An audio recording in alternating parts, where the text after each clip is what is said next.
and welcome back to Purple Color Life. It is an amazingly sunny day here. Today is December 15th in Northwest Pennsylvania. It's unbelievable. 51 degrees outside. When I was growing up, I think Decembers were always snowy, and maybe it's one of those things you remember differently from being a kid, but it seems like our winters were different back then than they are now. I never remember a day in December, especially 10 days away from Christmas, that was 51 degrees and beautiful sunny like this. But we're going to take advantage of it. We have some planning and preparation to do for future firewood.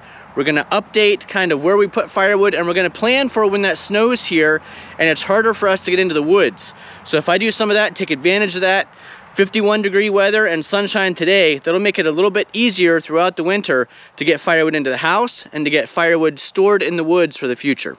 But I did want to mention, you can see all the vehicles are sitting outside here. There's a reason for that.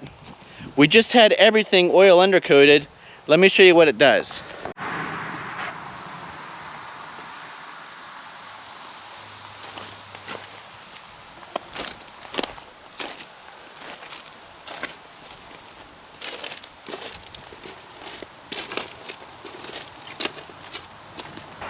So I had the truck parked here last night overnight.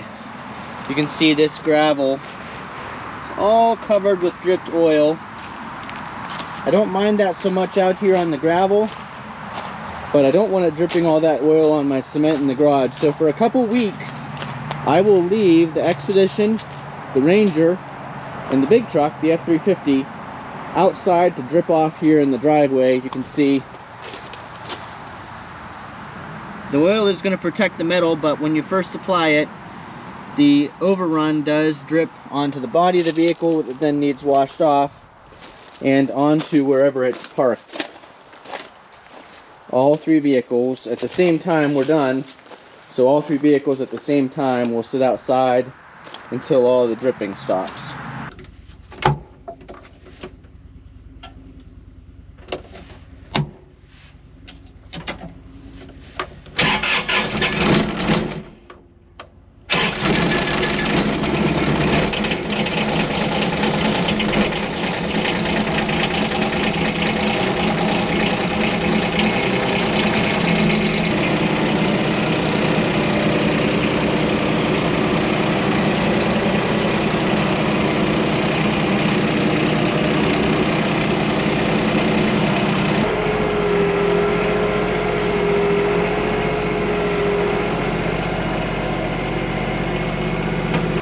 One of the things I want to do today is move this oak firewood that we split, but first I want to test it. Let's take a look at it. So it's been here for about 3 weeks, split, and I brought out my favorite moisture meter because it's got the nice big screen. And I know we should split this again to test the moisture in the center, but for now I just want to know how it's drying so far. I know it's not going to be seasoned yet, but I want to know if we're making progress. And then you can see where this is located. If I back up here, got the tractor ready.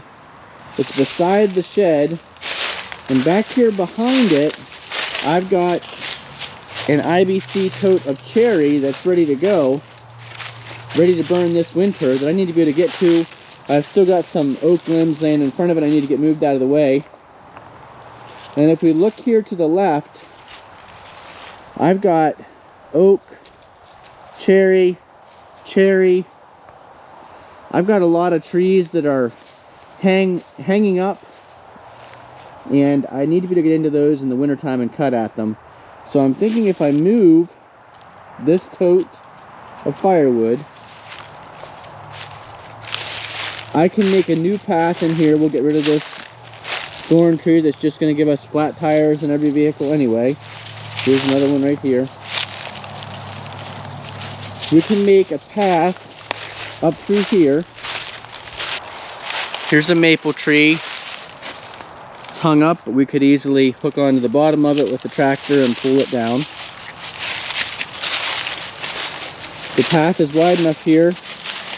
You can see there's an old property line here. This is where our property used to end before we bought the additional piece of property. But But when you look in here, there's a lot of future firewood. I call it standing deadwood. Here.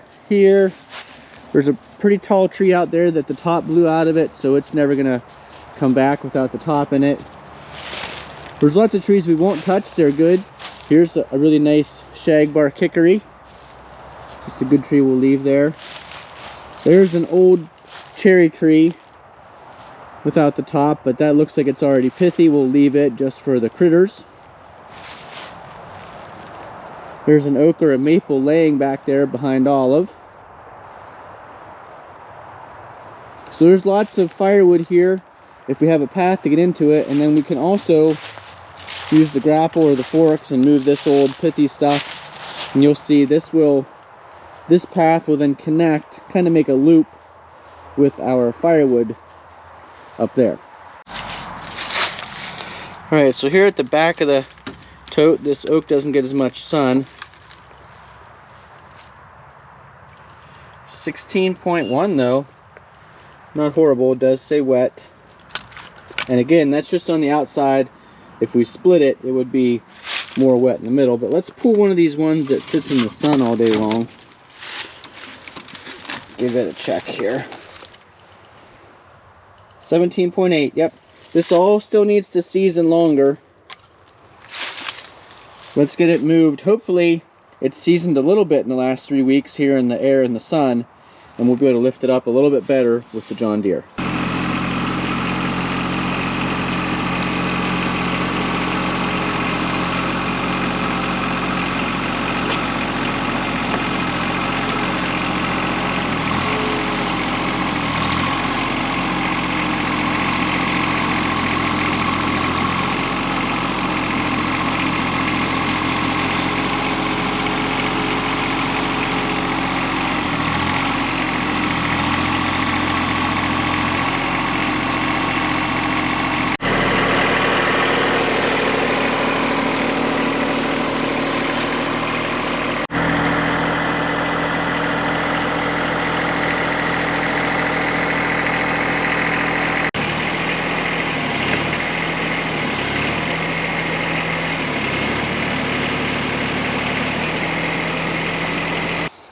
I'll put an Amazon affiliate link to this moisture meter if you're interested in one that has the nice big display on it.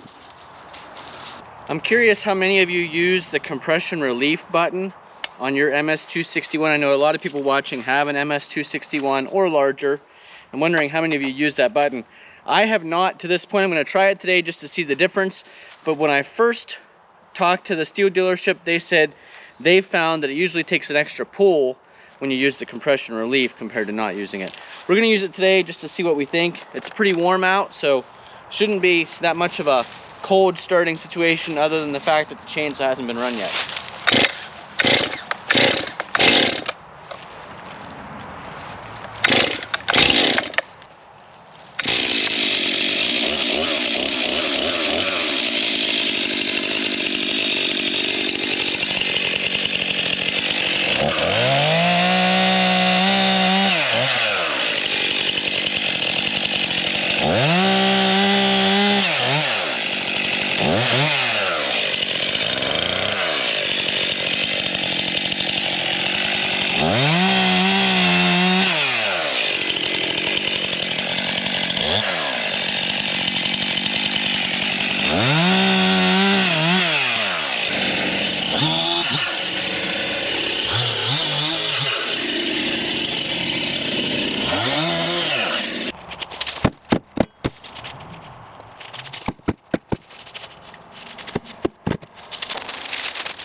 We did gather a little bit of firewood here, but remember, firewood wasn't the main purpose.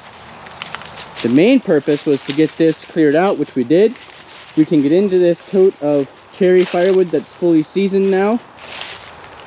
But as you can see, I added to it after it was set here. So maybe now that it's fully seasoned, the John Deere will be able to lift it. But that is a full tote that is 1/3 of a cord, one face cord. That's the 330-gallon IBC tote. We'll just test and see if the John Deere can lift it. If it can't, no big deal. We can just back the Polaris Ranger in here as we need firewood and get a little bit at a time now that we can get into this space. I think the oak tote, I'm just going to set right here beside it.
Well, we couldn't actually lift it, but we were able to drag it at least out of the woods a little bit. Easier to get to in the middle of the winter with the Ranger. It's crazy. I'm sweating here in a hoodie on December 15th.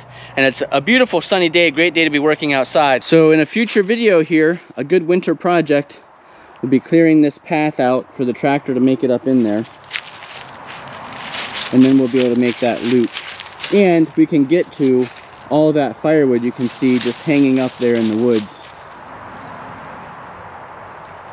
This little oak tree that's close to us, you can see there's a couple branches with leaves, but most of the top fell out of that one. So we may take that one down this winter also. That's good oak firewood, but that tree will not be able to successfully live with only that many limbs providing the nutrients from the leaves and the sun. We love reading the comments down below, and we're always curious, what is the weather like in your area? I'm wondering, it seems like the whole country is a little bit warmer than normal. I know that this may be a unique winter year. I thought the Farmer's Almanac said that here in Northwest Pennsylvania we could get more snow, and maybe it's coming later in January and February. But so far, as the weather guy says, unseasonably warm. Thanks for watching. If you enjoyed this video here at Purple Collar Life of just getting some totes moved around, getting some things cleaned up and ready for when the snow actually does come, please give us a big thumbs up down below, and don't forget to leave those comments. Where are you located? What's the weather like in your area? Is it unseasonably warm? Thanks for watching. We'll see you again the next time.